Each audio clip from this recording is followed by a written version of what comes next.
Good evening and welcome to the number 10 coronavirus press conference. Before I turn to this evening's announcements, I want to update you on the latest data. 3,532,634 tests for coronavirus have now been carried out in the UK, including 73,726 tests carried out yesterday. 261,184 people have tested positive, and that's an increase of 1,625 cases since yesterday. 8,834 people are in hospital with COVID-19 in the UK, and that's down 12% from 10,092 this time last week. And sadly, of those who tested positive for coronavirus across all settings, 36,914 have now died. That's an increase of 121 fatalities since yesterday. And this new figure includes deaths in all settings, not just in hospitals. And once again, my deepest condolences go out to all those who have lost their loved ones before their time. And we must and we will not forget them. 2 weeks ago, I set out our roadmap for the next phase in our fight against COVID-19. And it's a cautious plan informed by the evidence about what is safe, and it's conditional upon our continual progress against the virus. And we are making progress. Thanks to this country's collective efforts, the key indicators are heading in the right direction. The daily number of deaths is down. The number of new cases is down. Our survey evidence suggests the infection rate is falling, and the R has not risen above 1. So just over 2 weeks ago, we moved to step 1 of our plan, encouraging those who are unable to work from home to go back to work, with new guidelines setting out how workplaces can be made COVID secure. At the same time, we allowed people to spend more time outdoors and to meet one member of another household outside, provided they remain 2 meters apart. I also said we would be able to move to step 2 of our plan no earlier than Monday, the 1st of June, a week today. We will set out our formal assessment of the 5 tests that we set for adjusting the lockdown later this week. As part of the 3-weekly review we are legally required to undertake by Thursday. But because of the progress we are making, I can with confidence put the British people on notice of the changes we intend to introduce as we move into step 2. And I think it's important to give that notice so that people have sufficient time to adjust and get ready before those changes come into effect. Yesterday, I set out our intention to begin reopening nurseries and particular years in primary schools, reception year 1, year 6, from the 1st of June, followed by some contact for those secondary school pupils with exams next year from the 15th of June. Some contact for years 10 and 12 from the 15th of June with their teachers. This announcement has given schools, teachers, and parents clarity about our intentions, enabling them to prepare in earnest. The Department for Education is now engaging with teaching unions, councils, and school leaders to help schools get ready. Today, I want to give the retail sector notice of our intentions to reopen shops so they too can get ready. So I can announce that it is our intention to allow outdoor markets to reopen from June the 1st, subject to all premises being made COVID secure, as well as car showrooms, which often had significant outdoor space and where it is generally easier to apply social distancing. We know that the transmission of the virus is lower outdoors and that it is easier to follow COVID secure guidelines in open spaces. That means we can also allow outdoor markets to reopen in a safe way that does not risk causing a second wave of the virus. Then, from the 15th of June, we intend to allow all other non-essential retail, ranging from department stores to small independent shops, to reopen.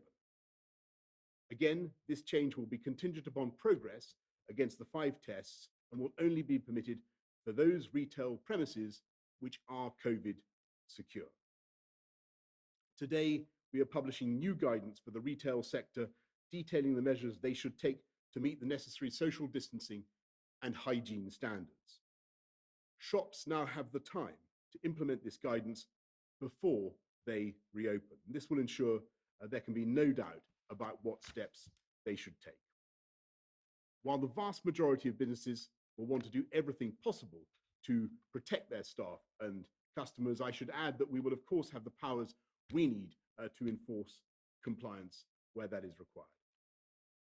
I want people to be confident that they can shop safely, provided they follow the social distancing rules for all premises. The food retail sector has already responded fantastically well, enabling supermarkets to be kept open in a safe way. And we will learn lessons from that experience as we allow other retail to open.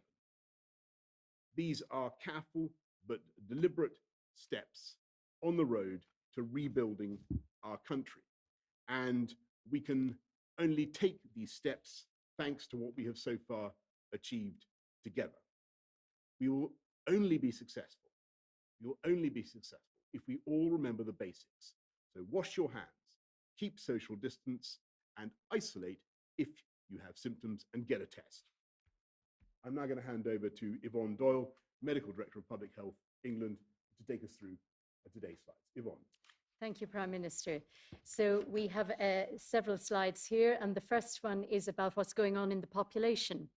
So you can see here in the yellow circle that 0.25% of the population is the average proportion of the community that had the infection in a particular week, which was the 4th to the 17th of May. Now, this work is produced through estimates, but also through a household sampling survey undertaken by the Office for National Statistics.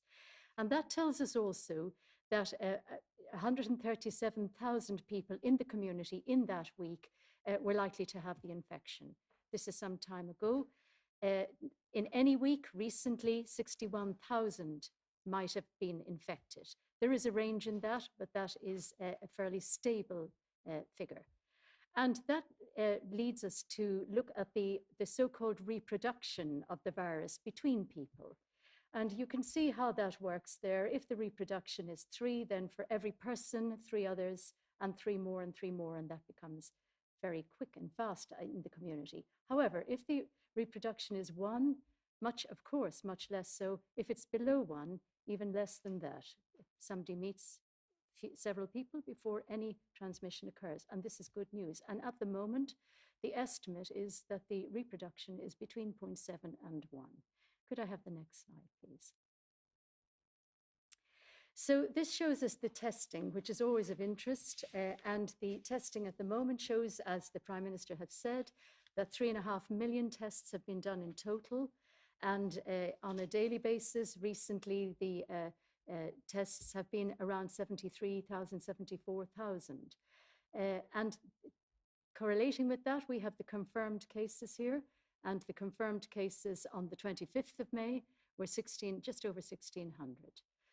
And in total, that leaves us with 261,000, over 261,000 tests in that period from the 21st of March to the 25th of May. But you can see the trend here is downwards. This is a 7-day rolling average, because weekends we do have fewer tests confirmed and fewer tests taken. Thank you. Could I have the next slide? So the hospital data continued to give us good news, and this is very important because this shows us really how many very ill people there could be in the community who need admission. And the number of admissions estimated with the disease on the 23rd of May was 595. That's daily, and that's down considerably. And that's good news, but also those who are most unwell in ITU, on mechanical ventilators, that's a decline of 15% from the 17th of May.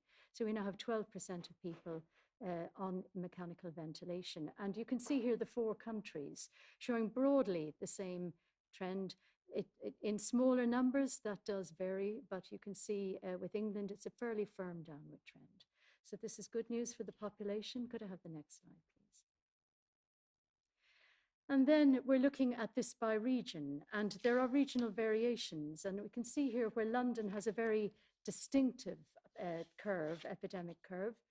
And that is because London was first really to experience this epidemic in early to mid-March, and the other regions perhaps followed on and the devolved administrations. So that's why you're seeing, mainly why you're seeing different patterns in the various regions, but the trend is mainly downwards. The numbers are small in certain regions, such as smaller in the southwest, of course, in Wales. There is more perhaps oscillation flatness there, but you can see in the areas which have had large numbers of cases, there is a definite downward trend. Could I have the next slide, please? And sadly, here are the deaths. 121 deaths occurred on the 25th of May. This trend is also downwards. It's very welcome that the trend is downwards. It remains a very tragic event, which really touches all of us every day. However, I do want to point out that it does vary at weekends as well, and bank holidays may show particular downward trends, but we need to be prepared that we're not quite through this yet. But altogether, 36,900 people have died from COVID disease who've had a positive test. And I think that is the last slide. Thanks very much, Yvonne. Let's go to our questions, both from the public and from the media. We'll go first to Stuart from Selby. Good afternoon. Good afternoon. If UK travellers returning from abroad are going to be told they must self-isolate for 14 days, what actual capacity will exist for health officials to perform spot checks? And will the government be ensuring those people self-isolating receive food and medical essentials during this time? Thank you. Well, thank you. I'll go to Yvonne for the ability of health officials to do spot checks in a minute. But Stuart, what we're trying to do is to make sure that from June the 8th, when the measures come into effect, that people can, we no longer have people coming into this country who can, as it were, reinfect the UK after we've made this huge effort to reduce infections and get the R down. So that's the reason for the quarantine system. We hope it will be bearable. We hope that people understand why it's necessary, and we will take every steps to ensure that we make things as manageable as possible. I cannot tell you what provision we've yet made for people self-isolating, whether they will receive food and provisions. I think it would be reasonable to assume as they come into the UK, knowing the rules, that they will take steps to self-isolate somewhere where they can make sure that they are provided for. But obviously, if they can't, then local authorities are ready and to make sure that they're well looked after. Yvonne, do you want to say anything about our ability to carry out spot checks? Thank you, Prime Minister. So, Stuart, we've been working hard over the recent months since we set up our contact tracing advisory service in March on a trial basis, and we're now working to connect that, and it will connect with the various places that people will need follow-up and will need support and contact tracing. Now, we've had some experience of this considerably in the contain phase between January and March, where our colleagues were very much connected with the ports and the border force. We were able to ascertain people who were not well when they were coming in and to follow those up. And that system will continue to be the case, where people are unwell or we are concerned, then we would certainly want to follow them up through our contact tracing service. We are working with one of the airports to look at other ways that perhaps checks can be done through the airport. It has to be effective. It isn't always possible to ascertain people who don't have symptoms who may be about to develop them. As far as supporting people when they're actually isolating, We have got form in this in looking after people who are particularly vulnerable, those who are shielding and those who are not able to go out and get what they need. And that system really is one that needs to imbue into the follow-up of people who are very vulnerable. So this system will be set up to connect maximally, and we will be testing that from June. Thanks so much, Yvonne. We'll go to Claire from Harpenden. And Claire's question is, since the restrictions have been lifted, there are large groups gathering in local parks, ignoring all social distancing rules. When many of us are being so vigilant and staying alert, what can be done to discourage this blatant disregard for the rules?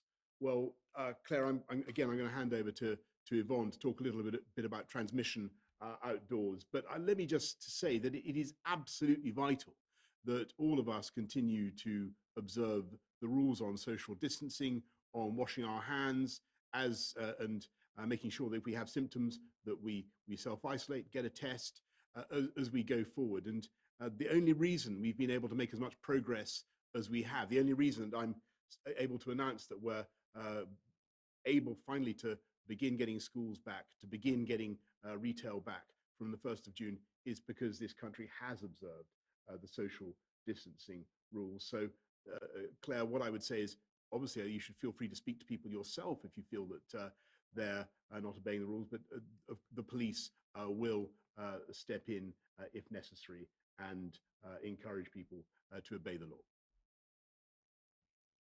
Prime Minister, just to say, Claire, thank you for the prompt here to say that what we're doing going forward very much depends on a partnership between the population and the unlocking process that we're trying to support to happen.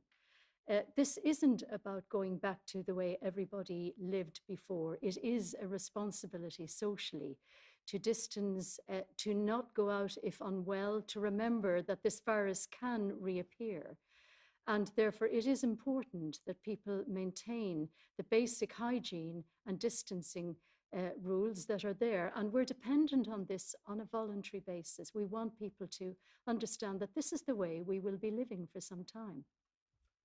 Thank you very much, Yvonne. We go to the media. We go first to Laura Koonsberg of the BBC.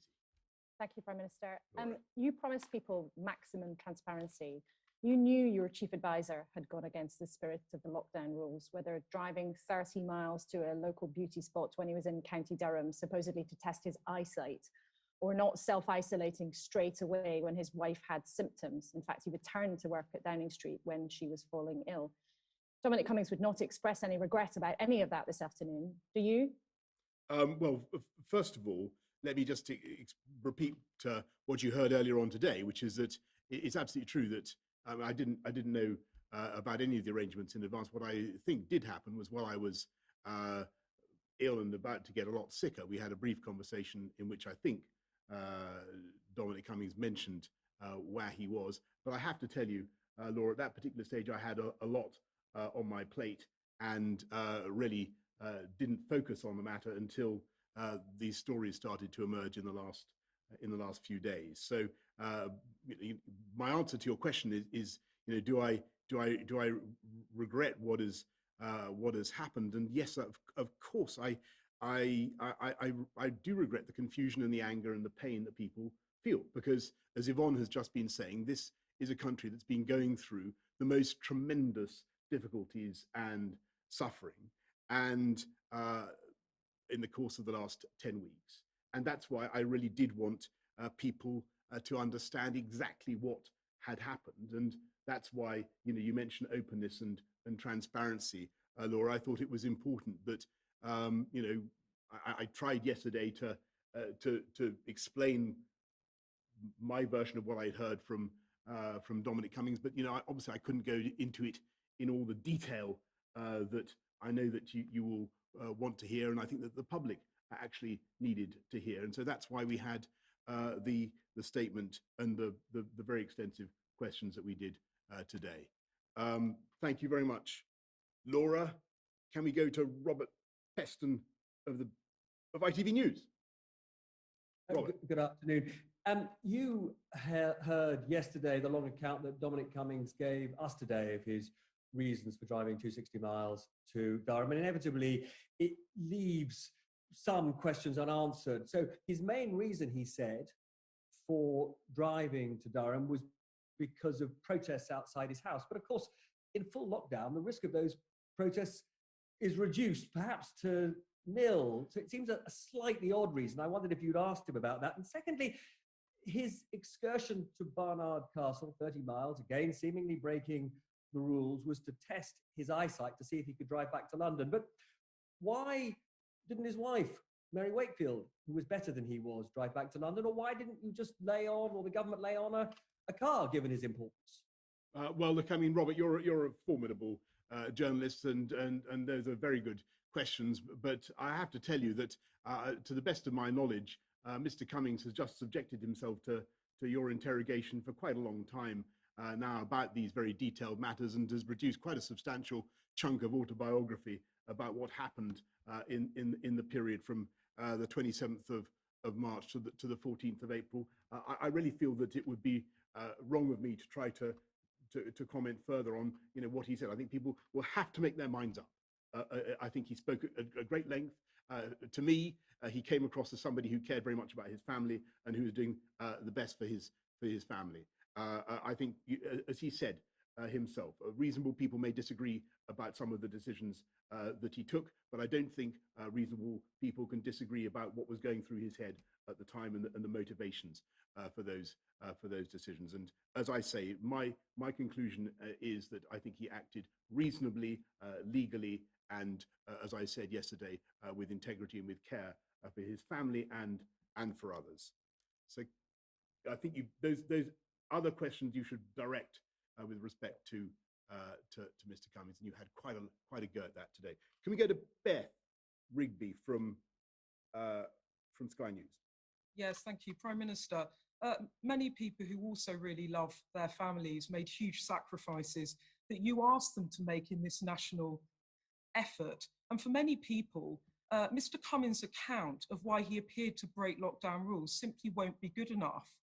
Your own scientific advisors have said by backing him, you're undermining your government's key public health message at a time of crisis.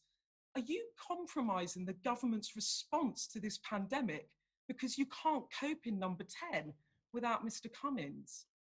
Well, thank you for that, Beth. I just want to, I mean, the most important thing in all this is to repeat our message. And, you're absolutely right to dwell on that.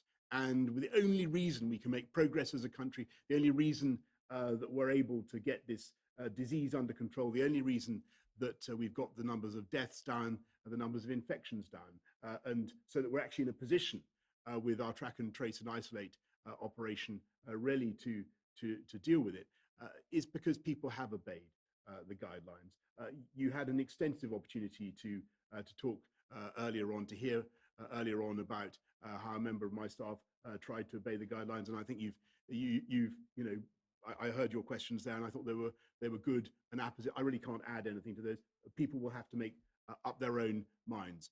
What I will say is it's absolutely vital that people continue to observe the government's public health message and continue to observe the guidelines. And I do think one thing that is in danger of getting lost in much of this, and people think it's banal, but it so bears repeating, the single best thing you can do to stop transmission of this virus and to prevent yourself being infected by it is to wash your hands, and to wash your hands repeatedly. And that, I'm afraid, is one message that we are going to keep repeating throughout this crisis. Thank you very much, Beth. Can we go to Lucy Fisher of The Times, please? Lucy. Prime Minister, is your backing for Dominic Cummings unconditional? Or if it does become clear that he's undermining compliance with public health messaging, are you prepared to revisit this decision? I'm, of course, no, I can't give any unconditional backing to anybody, but I do not believe that anybody in number 10 has done anything to undermine our messaging. What we want to make absolutely clear to the public is that the only way to solve this problem is if we stay alert, follow the guidelines, control the virus, and save lives. And that has been immensely effective so far. We're coming now to a difficult, a more difficult change of gears. We're going to be reopening some retail, then more retail in the course of the coming month. We're asking schools gradually to reopen. It is absolutely vital in this period that we continue to observe social distancing, washing our hands, isolating ourselves if we have symptoms. And I know that the common sense of the British people will get us through it. Could we go to Rowena Mason of The Guardian, please? Prime Minister, are you expecting millions of people around the country to believe that Dominic Cummings needed to take a 60-mile round trip to a local beauty spot with his wife and child just to test his eyesight? And secondly, Conservative MPs, at least 20 of them, senior clergy, scientists, medics, lawyers, and many, many constituents from across the political spectrum, all believe that Mr. Cummings should quit for his actions. Are they all wrong? Look, I can't go into go back over what you've heard this afternoon, but on the point about eyesight, I might just say I'm finding I have to wear spectacles for the first time in years because of I think because of the effects of this thing. So I'm inclined to think there's some I think that's very, very plausible that there's that eyesight can be a problem associated with coronavirus. On your point about credibility and I think people asking for resignations. I understand why people may wish to see resignations, but I think that people will make up their minds about what Mr. Cummings had to say. And I note that The Guardian, I think on Saturday, had a headline which was "Police spoke to Cummings about lockdown," and as far as I know, that is simply not the case. And I think it's important for us all to stick to the facts as far as we possibly can. Rowena, can we go to Sam Lister of The Express? Thank you, Prime Minister. Dominic Cummings said that mistakes have been made in the handling of the coronavirus crisis, but it was for the government to explain. I'm sure he must have discussed those with you. I wonder if you can tell us what they are. And also, on your announcement today, many people will be really pleased that shops are reopening. Would you encourage people who are financially able to get out and spend to revive the economy?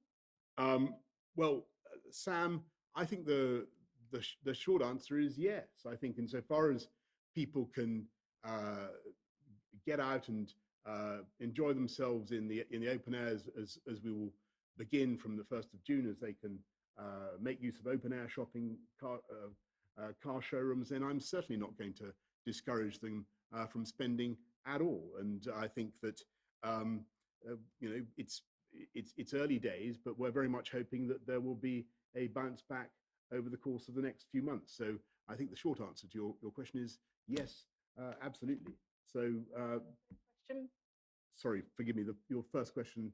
On the mistakes made during the coronavirus crisis. Well, oh yes, I mean, thank you, Sam. Look, I mean, I saw that Dom referred. I think to mistakes. I think the reality is that this is a country and a government that has been like every other country and government around the world in trying to cope with an absolutely unprecedented virus, a plague that has had economic, social, behavioral, psychological, and health consequences unlike anything that we've seen in the last 70 years. And it's obliged us as a country to impose restrictions, to ask people to do things in a way that didn't even happen during the Second World War. It's been a quite extraordinary time for this country, and for any government to say that it hasn't learned anything as it goes along,